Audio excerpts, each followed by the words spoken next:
ಆತ್ಮೀಯ ವಿದ್ಯಾರ್ಥಿ ಮಿತ್ರರೇ, ಈ ಒಂದು 2026ನೇ ಸಾಲಿನಲ್ಲಿ ದ್ವಿತೀಯ PUC ಅಂತಂದರೆ the Karnataka school education and assessment board ಆ ಒಂದು ರಿಸಲ್ಟ್ ಸೆಕೆಂಡ್ PUC 2026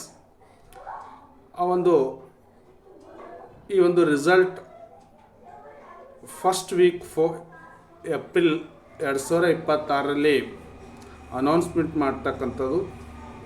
ಇಲ್ಲಿ ರಿಸಲ್ಟ್ ಡೇಟ್ ಬಂದುಬಿಟ್ಟು ರಿಸಲ್ಟ್ ಡೇಟ್ ಟೆಂಟಿವ್ ಅಂದರೆ ಏಪ್ರಿಲ್ 8, 2026 ಅಥವಾ ಅರ್ಲಿಯರ್ ಏಪ್ರಿಲ್ದಲ್ಲಿ ಯಾವುದಾದ್ರೂ ಒಂದು ಡೇಟ್ದಲ್ಲಿ ಕೊಡ್ತಕ್ಕಂಥದ್ದು. ಎಕ್ಸಾಕ್ಟಾಗಿ 7ನೇ ತಾರೀಕು ಏಪ್ರಿಲ್ 11 ಗಂಟೆಗೆ ರಿಸಲ್ಟ್ ಬಿಡ್ತೀನಂತ ಹೇಳ್ತಕ್ಕಂಥದ್ದು ಇವತ್ತು ಶಿಕ್ಷಣ ಮಂತ್ರಿಯವರು. ಅದ್ರ ಜೊತೆಗೆ ತಾವು ಆಫೀಸಲ್ಲಿ ವೆಬ್ಸೈಟನ್ನು ಕರ್ನಾಟಕ ರಿಸಲ್ಟ್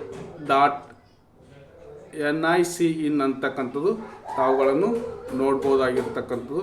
ಅದ್ರ ಜೊತೆಗೆ ತಾವು ಇನ್ನೂ ಯಾವ್ಯಾವ ಇದರಲ್ಲಿ ನೋಡ್ಬೋದನ್ನು ಹೋಗಿದರೆ ಇಲ್ಲಿ ನೋಡಿ, ಅದರ್ ಪ್ಲಾಟ್ಫಾರ್ಮ್ ಅಂತಂದರೆ KSEB Karnataka government in DigiLocker and SMS ಮುಖಾಂತರ ಆದರೂ ಕೂಡ ತಾವು ರಿಸಲ್ಟ್ ನೋಡ್ಬೋದು.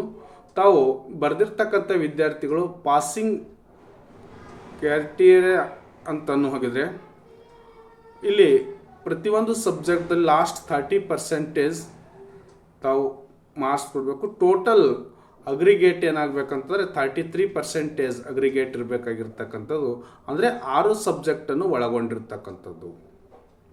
ಅದೇ ರೀತಿಯಾಗಿ ತಾವುಗಳನ್ನು ರಿಸಲ್ಟ್ ಹೆಂಗೆ ನೋಡಬೇಕು ಅನ್ನೋದು ವಿದ್ಯಾರ್ಥಿಗಳಿಗೆ ಗೊತ್ತಾಗೋದಿಲ್ಲ. ಅದ್ರ ಬಗ್ಗೆ ಅಂತಾರೆ how to check the Karnataka second PUC result. ಯಾವ ರೀತಿ ಚೆಕ್ ಮಾಡಬೇಕನ್ನು ಹೋಗಿದರೆ ತಾವುಗಳು ನೋಡಿ, ಫಸ್ಟು ಆ ವೆಬ್ಸೈಟಿಗೆ ತಾವು ಹೋಗಬೇಕಾಗಿರ್ತಕ್ಕಂಥದ್ದು. ಈ ವೆಬ್ಸೈಟ್ನಲ್ಲಿ ಹೋಗಿ ಆಫೀಸಲ್ಲಿ ರಿಸಲ್ಟ್ ಪೋರ್ಟಲ್ ಇರ್ತದೆ, ಅದನ್ನು ಇಲ್ಲಿ ಕರ್ನಾಟಕ ರಿಸಲ್ಟ್ .nic.in ಅಂತ ನೀವು ಟೈಪ್ ಮಾಡಬೇಕಾಗಿದ್ದು.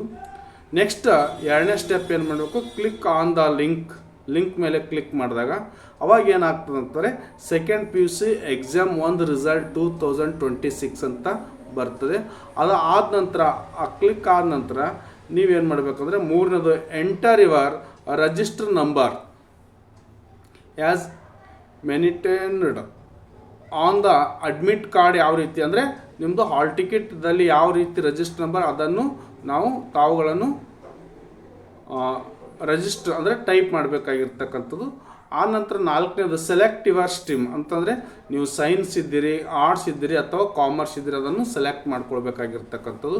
ಅದಾದ ನಂತರ 5ನೇದು ಕ್ಲಿಕ್ ದ ಸಬ್ಮಿಟ್ ಅಂತ ಕೊಡಬೇಕು. ಸಬ್ಮಿಟ್ ಅಂತ ಕೊಡಿದಾಗ ವ್ಯೂ ಯುವರ್ ರಿಸಲ್ಟ್ ಅಂತ ಬಂದುಬಿಡ್ತದೆ. ಆ ರಿಸಲ್ಟ್ ಬಂದಿರತಕ್ಕಂಥದ್ದು ತಾವುಗಳನ್ನು ಆ ರಿಸಲ್ಟ್ಸ್ ಡೌನ್ಲೋಡ್ ಆದರೂ ಮಾಡ್ಕೋಬೋದು ಅಥವಾ ಪ್ರಿಂಟ್ ಆದರೂ ತೆಕ್ಕೋಬೋದು. ನಿಮ್ಮದು ಮಾರ್ಕ್ಸ್ ಕಾರ್ಡ್ ಅನ್ನು ಬಂದುಬಿಡ್ತದೆ ಅಂತಕ್ಕಂಥದ್ದು. ಈ ರೀತಿ ಈ ಒಂದು ರಿಸಲ್ಟ್ ನೋಡ್ತಕ್ಕಂಥ ಪದ್ಧತಿ, ರಿಸಲ್ಟ್ ಬಿಡ್ತಕ್ಕಂಥ ದಿನಾಂಕ ಎಲ್ಲದರ ಬಗ್ಗೆ ಈ ಒಂದು ಮಾಹಿತಿ ಕೊಟ್ಟಿದ್ದೀನಿ.